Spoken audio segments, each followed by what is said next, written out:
with leading AI experts. So it's going to be pretty cool, really interesting. There will be a Q&A after as well. So hope to see you all there next week.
And my overlap with the Aspen Center is likewise roughly on that time scale. I first came here in the early 80s when I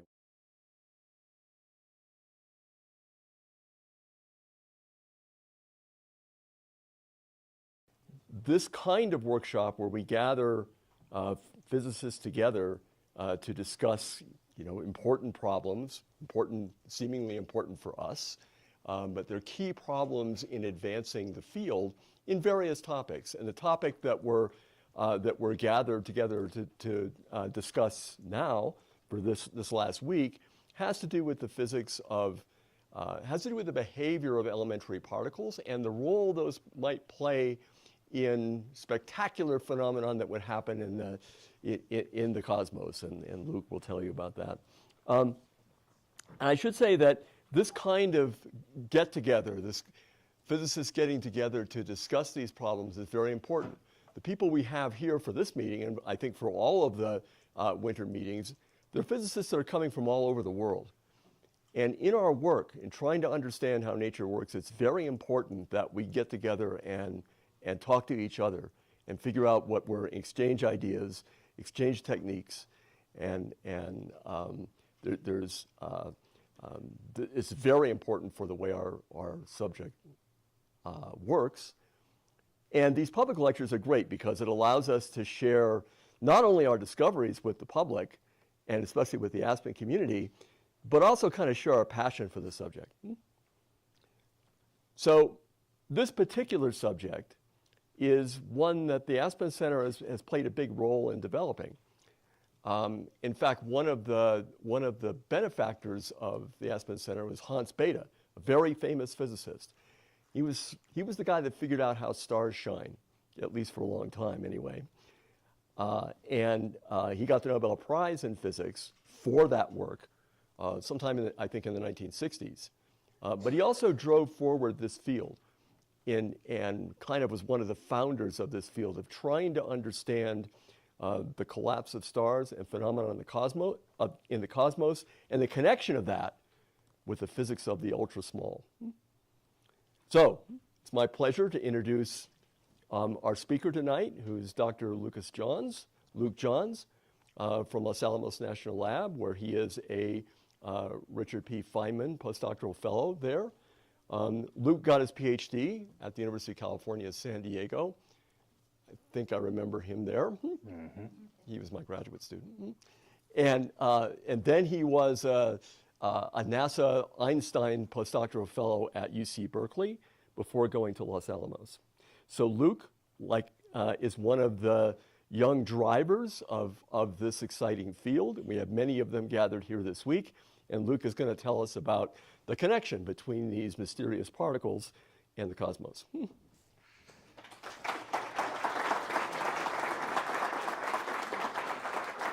Thank you very much, George. I appreciate the introduction.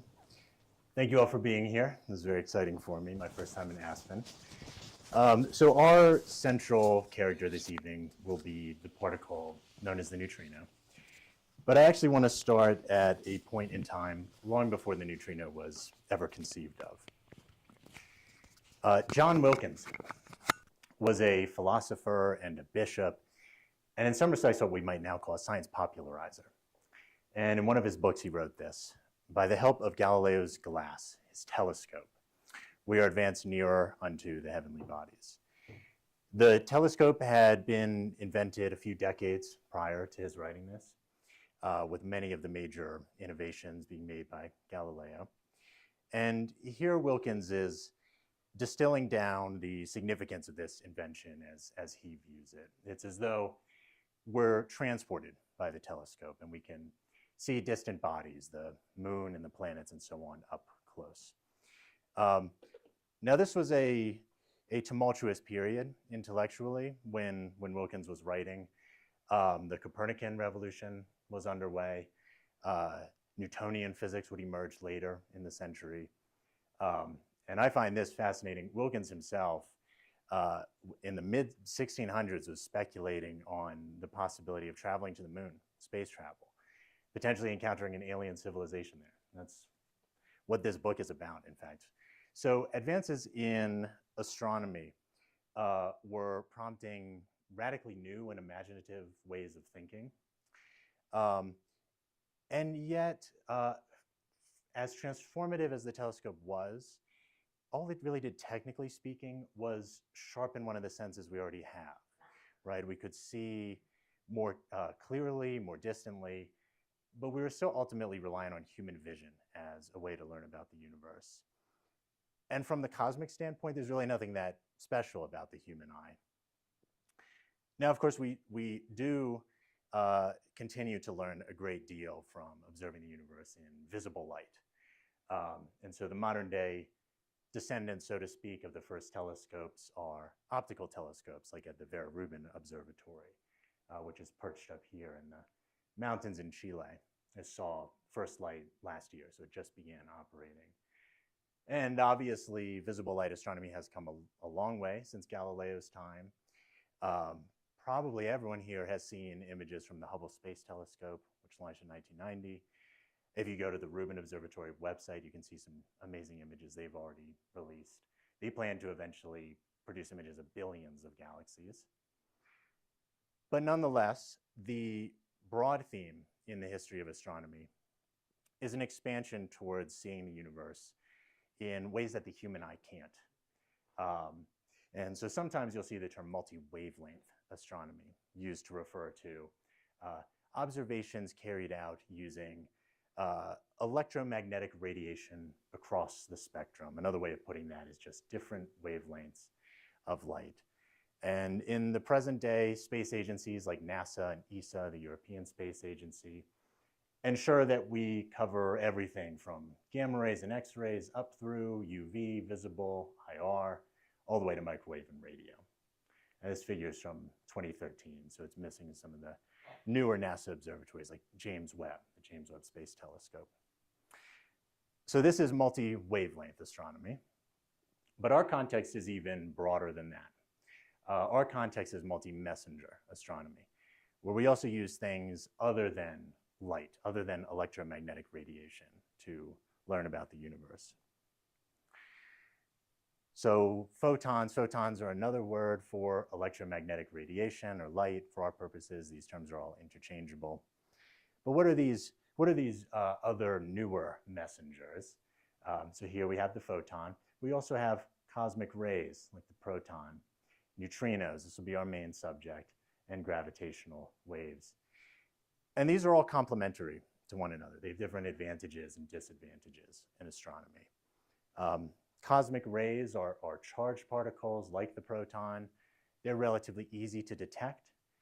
The problem for them is they tend to get deflected on their way to Earth, so they don't point directly back to their source the way the other messengers do.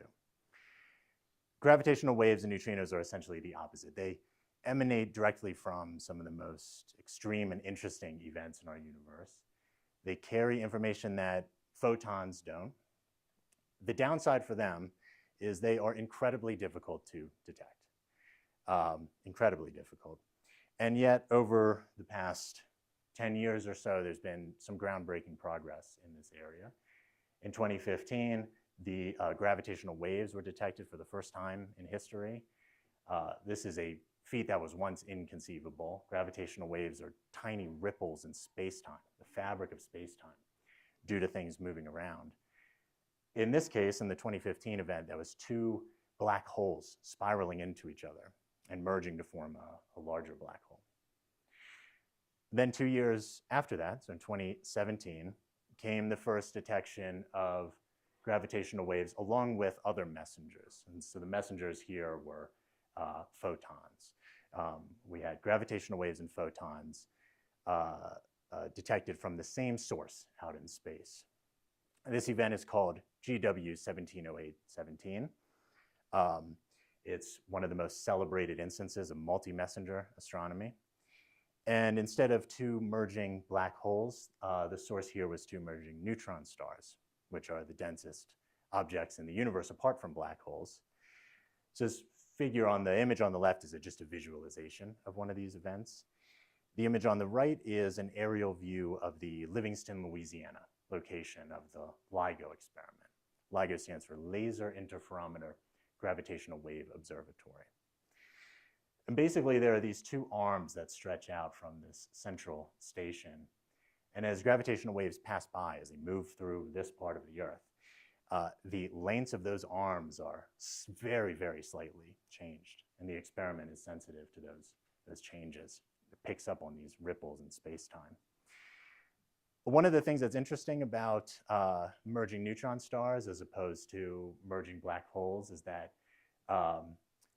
in neutron stars, matter exists in one of the most extreme states. The density inside a neutron star can be 10 to the 14. That's 1 followed by 14 zeros times the density of water, or really of anything that we encounter in our daily lives.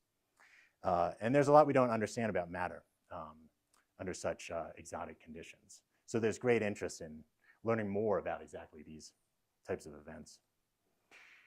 And all this groundbreaking progress in gravitational wave astronomy has been paralleled by similarly major strides in neutrino astronomy. And here as well, the progress has been propelled by the construction of these new detectors that do astronomy, but they really push the concept of the telescope to forms that were truly unimaginable in Galileo's time.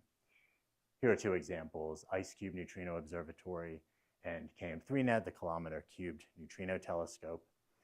By the way, you don't need to keep track of all these experiments. In this first part of the talk, I just want to give a sketch the state of the art in this field. So again, these are two cutting-edge neutrino observatories, and they're quite amazing. Both of them use the natural environment as the detection material. So for IceCube, that's the ice of Antarctica.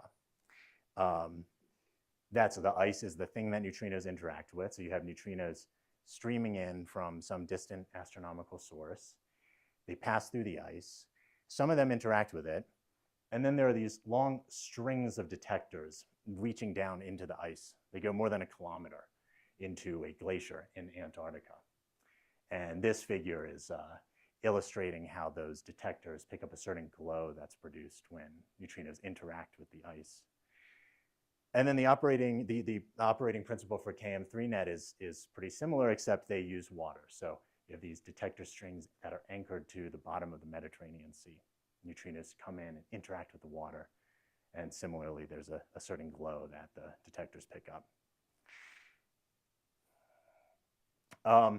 So those two experiments have been detecting astrophysical neutrinos. But for most of the detections, we actually don't know what the sources are. And so there are big unanswered questions here. For example, just last year, KM3Net announced the most energetic neutrino ever observed. Its energy was possibly in excess of 100 PeV, that's peta-electron volts, a unit of energy, which for point of reference is about 10 to the 15 times more energetic than the photons coming to us from the sunlight. So this detection has generated a lot of buzz because there are various proposals, but no one knows what is creating neutrinos of such extraordinarily high energy. So the point is this: we're in the era of multi-messenger astronomy, and the progress is in large part motivated or coming from advances in the detection of gravitational waves and neutrinos. The thing that I haven't mentioned yet is that when we do astronomy using neutrinos, we have to contend with the fact that the neutrino is a rather unusual particle. And it's unusual in ways that touch on some of the most profound aspects of quantum mechanics. And so that's actually the story I want to tell tonight in the rest of this talk. So we've gotten a glimpse of where things stand in 2026. Now I want to go back in time and tell the story of how we got to this point. Which brings us to part 2, and this quote from the great physicist Wolfgang Pauli. He said, "Thus, dear radioactive people, scrutinize and judge." This is something he wrote in a letter in 1930 to the attendees of a conference that he wasn't able to make it to in person.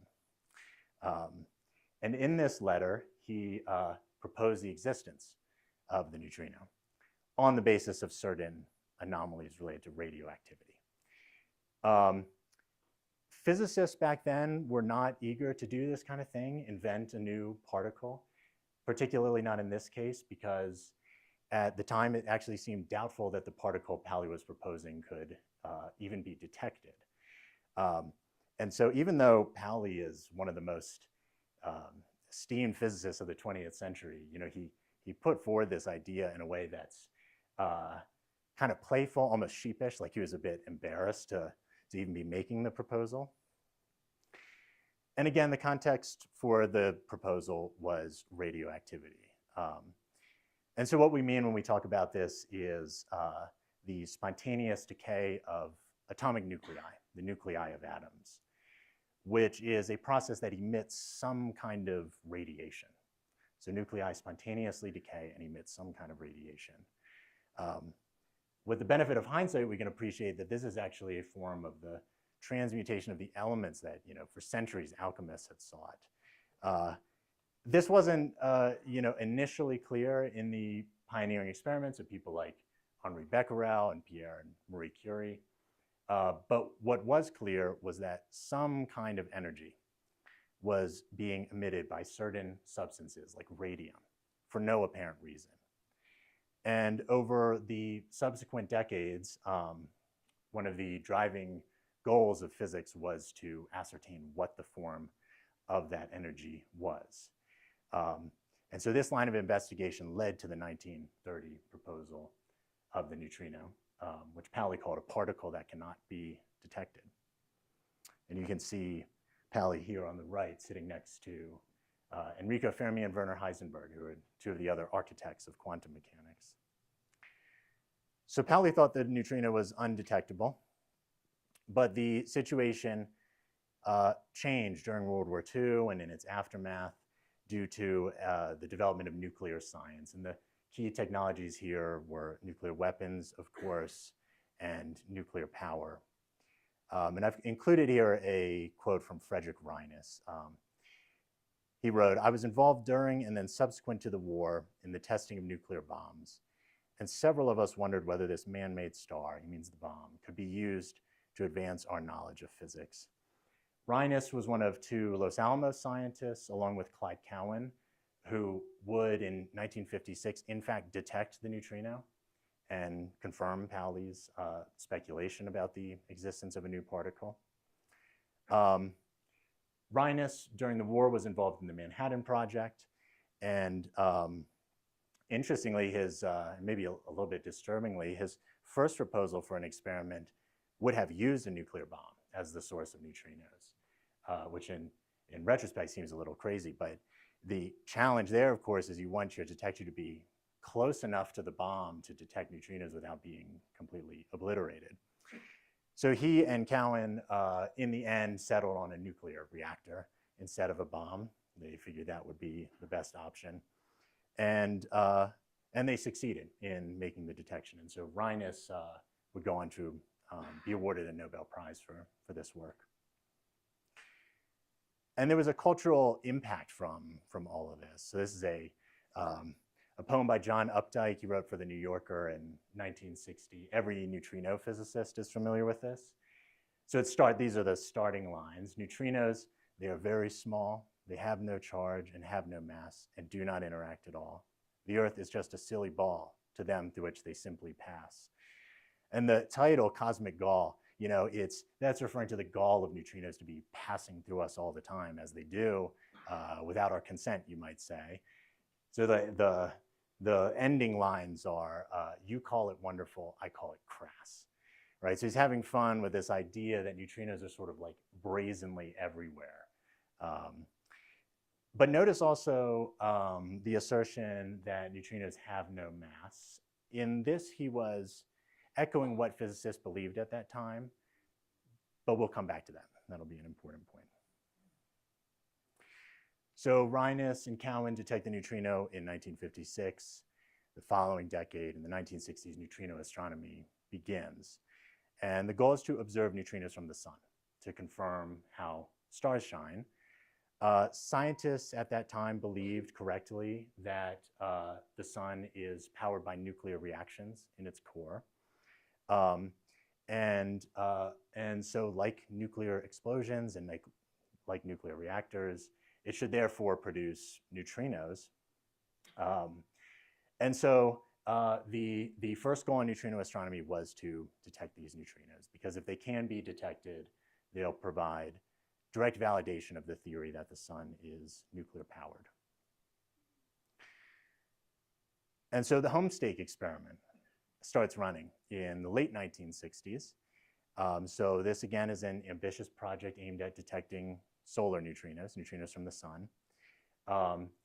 It is stationed almost a mile underground in what was one of the deepest gold mines in the world. The advantage to being underground, this is a common thing for neutrino experiments, is that the Earth provides a kind of shielding. It stops all the other particles that you don't care about from making it into your detector, ideally leaving only neutrinos, which are very weakly interacting, so that if you register a detection, you know it's a neutrino. That's the advantage to being deep underground. And we can look at this cartoon to get a better sense of how solar neutrinos are being produced. So the core of the sun has a lot of hydrogen nuclei, or protons, are the same thing. And at high temperature, like you find in the core of the sun, they can fuse into helium nuclei and some other particles, positrons and electron neutrinos. This is a certain type, or we call it flavor, of neutrino. And it's neutrinos from reaction pathways like this one that Homestake was trying to detect.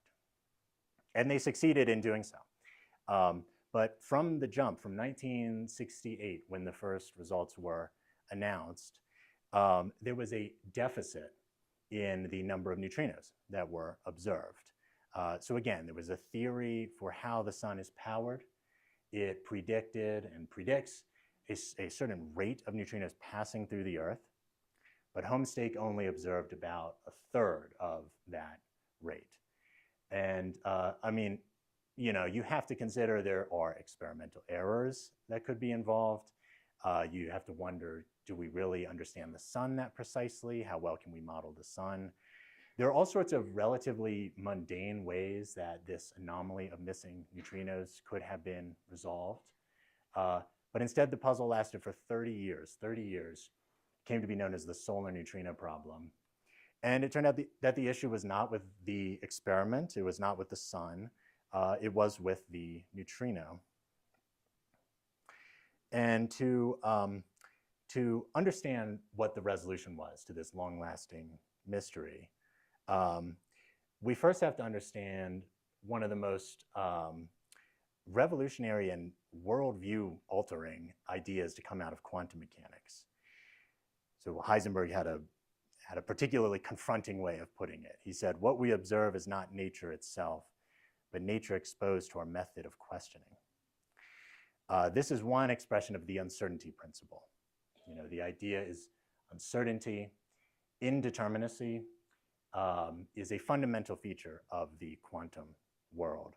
And reality is, in a sense, shaped by what we are able to and choose to ask about it.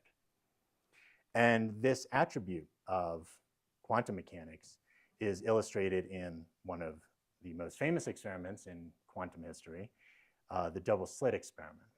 So I'm going to have a brief digression to talk about this before connecting it to neutrinos. So by the 1800s, if not earlier, it was understood that if waves impinge on a screen, you have waves passing from left to right. If they impinge on a screen with two narrow slits in it, they'll form an interference pattern on the other side. So what this means is that if you're dealing with waves of light, for instance, you'll get alternating bright and dark bands on the other side of the screen. And that's due to interference of the parts of the wave that pass through the upper slit and the parts that pass through the lower slit. So this is not necessarily obvious or intuitive if you haven't studied physics. But for the purposes of this talk, we'll just take it for granted that this is an attribute of waves. And pioneers of quantum mechanics have used this fact to test whether particles are fundamentally wave-like. And this is, in fact, a test of the uncertainty principle, because waves, in general, don't have certain locations. They have an uncertainty in their position. You can just think of a wave in the ocean, right? There's no point where you can say, this here is the location of the wave. They're spread out in space. And the uncertainty principle alleges that everything is like this. So matter is wave-like. And the old and intuitive notion that matter is made up of particles with definite locations in space is a fiction. That's what quantum mechanics asserts. And it's what is being tested if you run an experiment like this using a beam of particles in place of your incoming waves. And experiments like this do indeed confirm the wave-like nature of matter as predicted by quantum mechanics. So the legendary physicist Richard Feynman said that the double slit experiment contains the heart of quantum mechanics. And this diagram here actually comes from his famous lecture notes. So let me explain this. It's a version of the diagram on the previous slide, but spelled out a little bit more. So you have an electron gun that sprays electrons at a wall with two openings in it. Behind the wall are two masks. So these are movable blocks that you can use to block one or both or neither of the two openings. And then behind those are the backstop and an electron detector, which you can slide up and down the backstop to determine the fraction of electrons arriving at that location. Now, curve P1 shows what you would get if you were to block the second opening, so that you know electrons must pass through opening number 1. Curve P2 shows a similar thing if you block opening number 1, so that electrons must pass through opening number 2. These black and white images are what you actually see experimentally. The curves are theoretical predictions consistent with the experiment. And then P12 is what you observe if you have both of these openings unblocked. And here we see the interference pattern, alternating bright and dark bands. And this figure on the right now is from a more recent study where electrons are fired from the electron gun one at a time so that you can see this interference pattern build up gradually, particle by particle. And this is telling us that particles do behave like waves. When you have both slits unblocked, the electrons interfere with each other. It's as though they pass through both of these slits at the same time, just like waves do. On the other hand, if you block one of the openings, then you see no interference.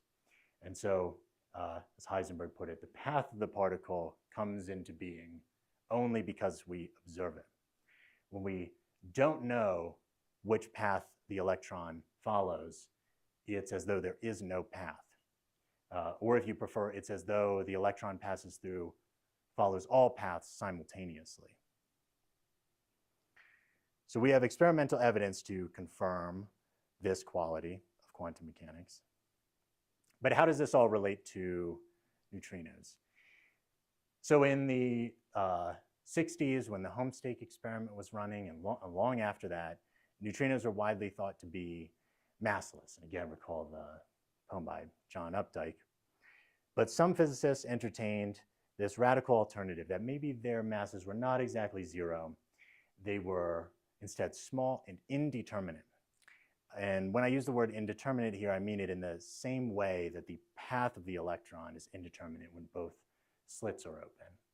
So again, it's as though the electron passes through both holes at the same time.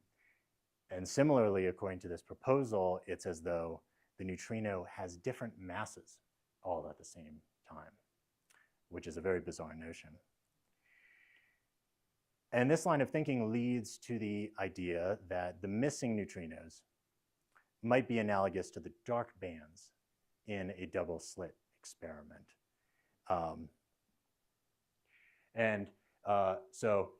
Again, the idea is that a neutrino does not have a single mass. It possesses multiple masses at the same time. More specifically, the proposal is that there are three masses. It's a fundamental mystery why there are three in particular, but that does seem to be the way things are. And all of these masses are very small. They're smaller than the typical energies of neutrinos. And so in practice, we can never tell the difference between the neutrino of the first mass or the second or the third. And this is very much like the double slit experiment, when we can't tell whether the electron passes through the upper or the lower slit. And so we'll continue with this in our final section. A quote here from John Wheeler: "As our island of knowledge grows, so does the shore of our ignorance." So again, at the end of the 1960s, the solar neutrino problem has arisen. And over the following few decades, a series of new detectors are built in various places around the world to try to follow up on this anomaly that Homestake revealed. Here are two of these, of the most important of these experiments: the Sudbury Neutrino Observatory, which was in Canada, Super Kamiokande in Japan.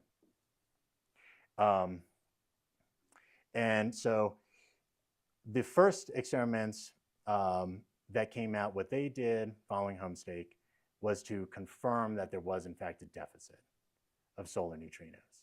So this discrepancy between experiment and theory was real. There was another development happening at this time. By the 1990s, advances in an area known as helioseismology, the study of vibrations of the sun, had all but ruled out the possibility that the solar neutrino problem was due to mismodeling the sun. So in other words, experimental evidence was stacking up that implicated new physics involving the neutrino. It wasn't a problem with the experiments. It wasn't a problem with modeling the sun. It had to do with the neutrino. And the reason I've highlighted these two experiments in particular is because they were intended specifically to settle this matter. What was the issue involving neutrinos? So thanks to these experiments, the solar neutrino problem is finally solved in 2001. And the solution is what I was alluding to before. On a technical level, the key advantage of SNO and Super K over Homestake was that they were sensitive to all kinds of neutrinos, all flavors of neutrinos, whereas Homestake had only been sensitive to electron flavor neutrinos. The other flavors are muon and tau. And as it turns out, the missing neutrinos had not, in fact, disappeared. They turned into these other flavors of neutrinos.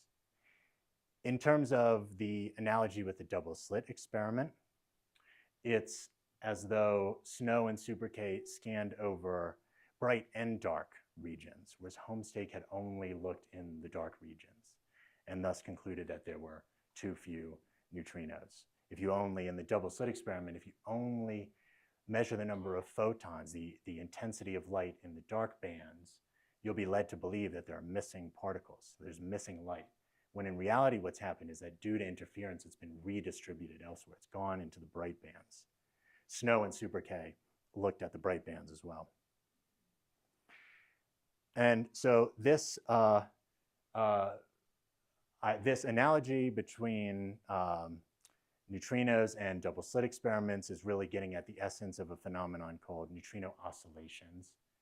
It's intrinsically quantum and intrinsically tied to the uncertainty principle.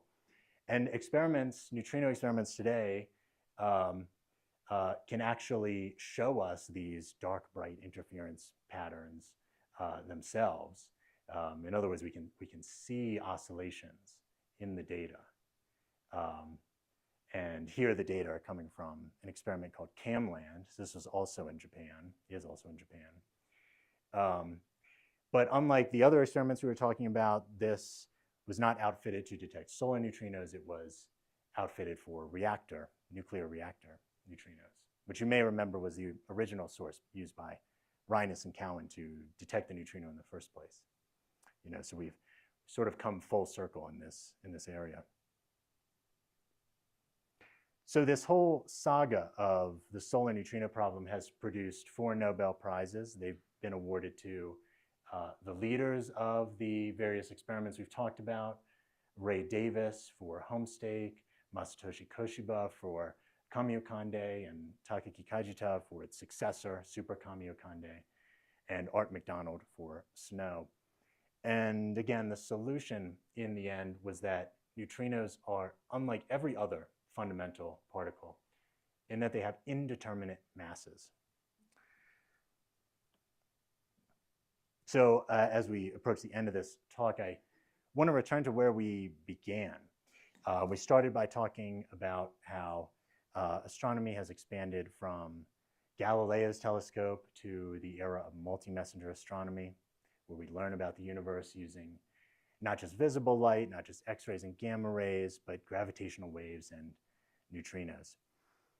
And we've also just heard that the first ever attempt to do neutrino astronomy prompted this decades-long investigation into the quantum nature of the neutrino. Well, as it turns out, these unusual qualities that the neutrino has are even more pronounced in some of the more extreme events in our universe.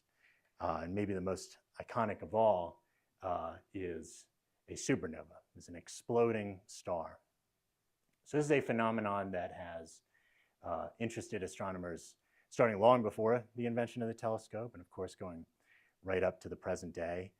Our friend Galileo actually lived through 2 of them that were visible to the naked eye. You could see them from Earth just looking at the sky, which is uncommon. A century could easily pass without one such occurrence.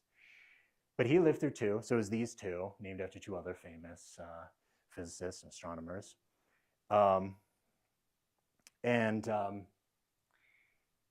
And so these are, I'm finishing by highlighting these for 2 reasons.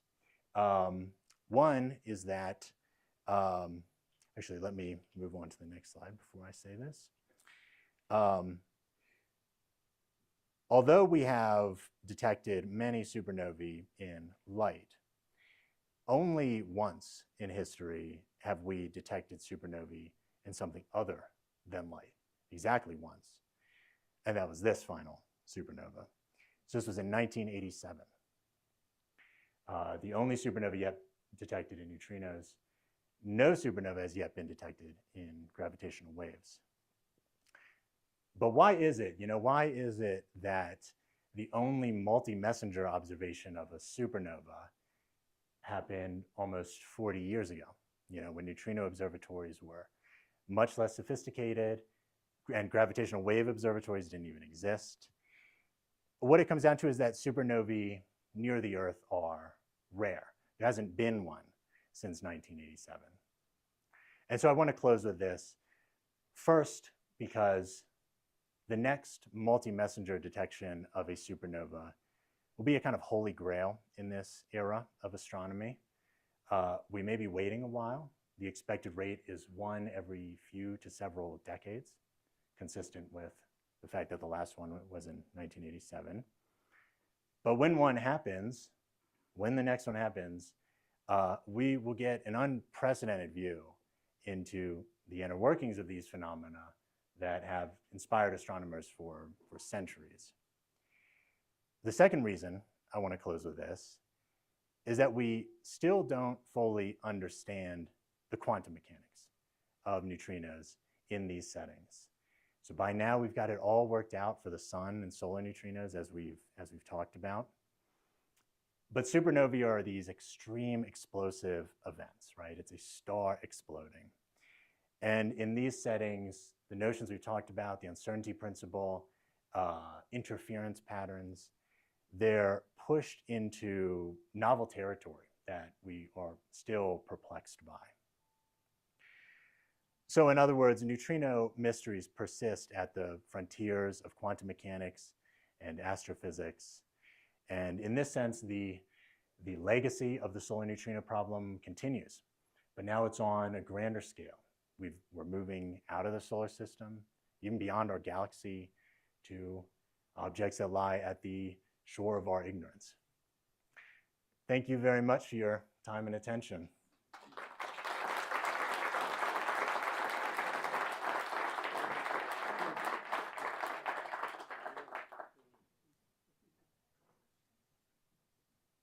Thank you, Luke. Questions? Are there questions? Yes, in the back. Yeah, so this picture here is from the James Webb telescope, which I don't think existed in 1987. Right. So what's the deal? Yeah. The question is, that picture is from the James Webb Space Telescope that didn't exist in 1987. So can you explain that? Yeah, it's a great question. So this image is not showing the explosion itself. It's showing the remnant of the explosion. There were detections made at the time, but it's also interesting to look at the supernova now. And this is also true of these. This is, several centuries later. We're still able to see the remnants. It's the material that's been blown out from the star. It's still expanding into space. In the front. Yes, thank you so much. I wondered if you could get back to Eisenhower, because my question about it, thank you so much. My question is he saying that quantum physics is really an epistemological issue, meaning it's really a certain way we know? Or is he saying that it's through our interaction, so it's more, honestly, ontological, not to use jargon, but it's more about the way things really are, because now we know that it's participatory. Yeah, so the question is, go ahead, Vicky. Is this quote suggesting that quantum mechanics is about how nature really is or what we know about nature? I think Heisenberg's personal view, he actually wrote as well. I think his personal view was more epistemological. It was about our knowledge.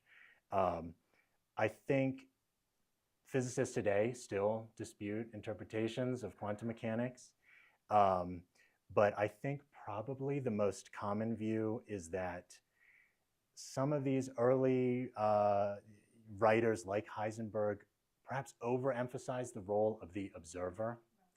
The uncertainty is there, whether we, regardless of our knowledge. The connection is, if something is uncertain, that says something about what we possibly can know. So there's an intimate connection, I would say. But it would also say, it really tells us a lot about what the universe may be as well, right? So, okay, thank you so much. Is it the case with the indeterminacy of the neutrino's mass that the flavor of the neutrino is also indeterminate? Are those things connected, that the different neutrinos just differ based on their mass? And how does Repeat that relate? Yeah, the question is, does the indeterminacy of mass also apply to flavor? Is the flavor of a neutrino indeterminate? So I kind of swept flavor largely under the rug, except in a few places. Mass is familiar to all of us. Flavor is less familiar. It identifies how a neutrino interacts with other particles. Flavor is not indeterminate. Neutrinos are actually, because they're produced by interactions, and flavor identifies the interactions a neutrino undergoes, flavor is actually determinate. So we'll have an electron flavor actually being produced in the sun, but it is a quantum superposition, if we want to use some jargon, of mass states.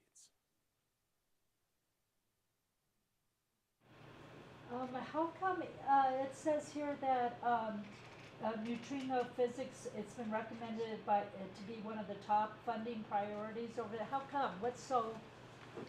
Why are neutrinos a top funding priority? This is important. This is the most important. Yeah, right. There's really like a whole other story that could be told, branching off about the significance of neutrino mass. I've emphasized the indeterminacy of it, which is a very interesting part. But there's another story. All of the other particles we know about, we have some idea of how they get their mass. So maybe some of you have heard of the Higgs boson, right? It was in the news a number of years ago when it was discovered. The Higgs boson is thought to give every other particle mass. It could give mass to the neutrino as well. But if it does, there must be some other new particles involved as well. And then there are even more, less standard scenarios for mass, let's say, for the neutrino. Those also involve new stuff. So, I mean, the gist of it is that discovering that neutrinos have mass for pretty technical reasons implies that there must be some other new stuff we don't know about. The question is, what portion of a nuclear reaction, and I think you answered, produces the neutrino among other particles in the reaction?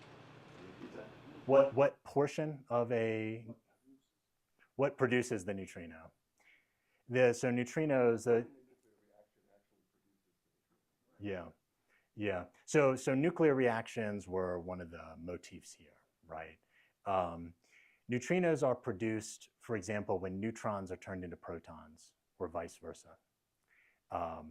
And so that's essentially like a changing the nucleus of an atom in that way. Changing the composition of neutrons and protons will always give you some neutrinos. In many cases, gives you neutrinos. New neutrino experiment from Fermilab. It goes all the way to that mine on Yes. the ground, which I think is about 800 miles.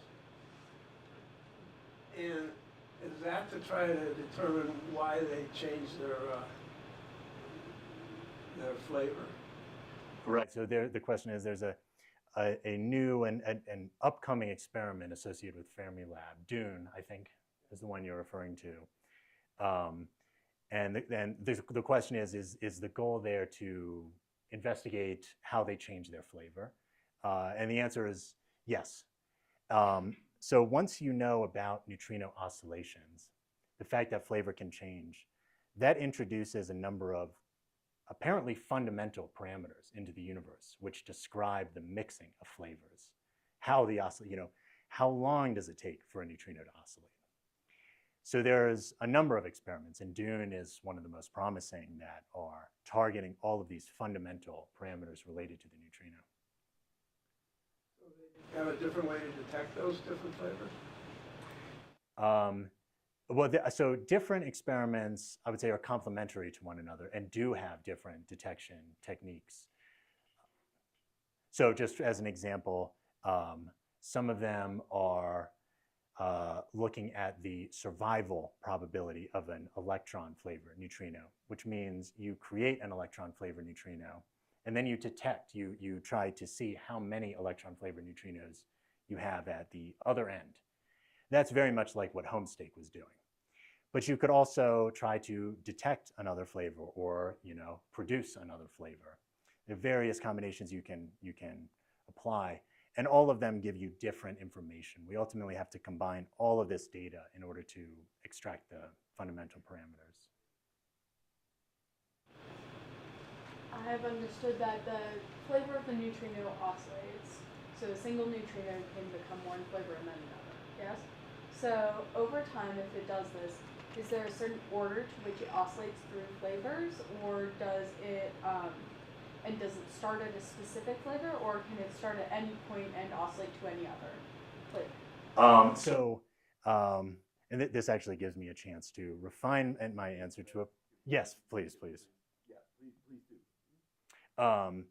So the question is, actually, would you mind restating just the final question or the question? It's, does the neutrino start at a specific flavor that it then oscillates through a specific order, or does it start at any place and oscillate in any manner? Great, thank you. Yeah, so the question is, let's say you have a neutrino that's produced an electron flavor. Does it then oscillate into the other flavors in a particular order? Or is there some kind of like disordered way in which it oscillates? So there is order, but it's not as simple as an electron flavored neutrino turning into a muon flavor, then a tau, and then an electron. And I was going to say this allows me to refine my answer to a previous question. You can have indeterminacy of flavor. You can have, again, to use a bit of jargon, superpositions of flavor states, the same way you do of mass states. They're produced in the oscillation process. So I want to distinguish that from an electron flavored neutrino suddenly turning into another flavor. Instead, it's kind of like a mix of the two. And there's an orderly way in which that develops over space or time.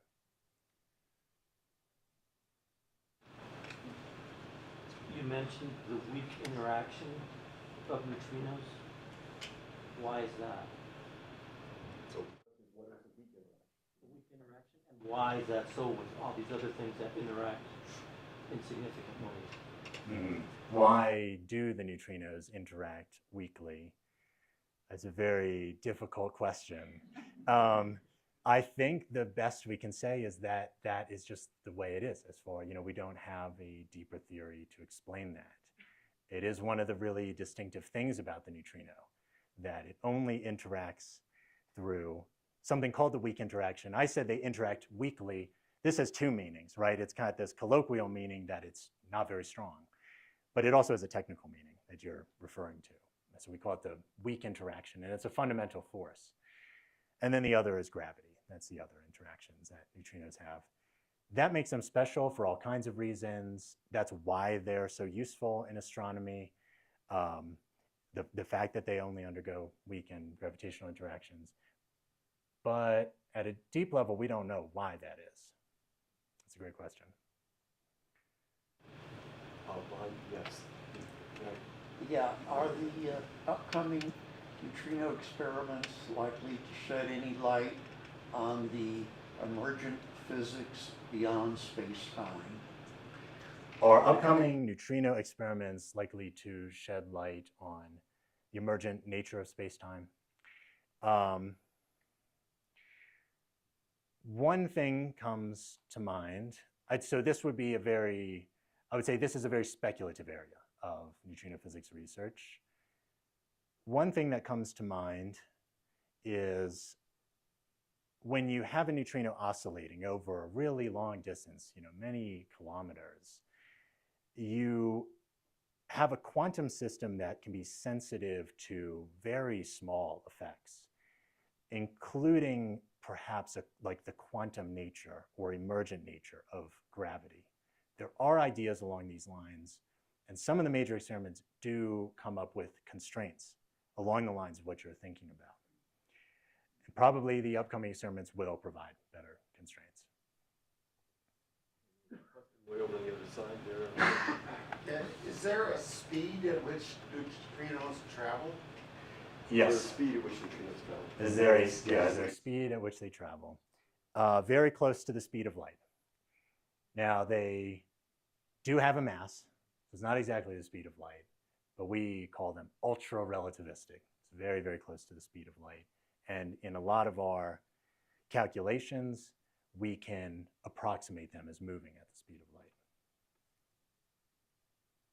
Way on that end. My question is a little bit similar to, well, not so much that one, but where do you see sort of research going in, say, a decade, 2 decades? Is it, are we on the cusp of something? Or? Where is this research going in the next few decades?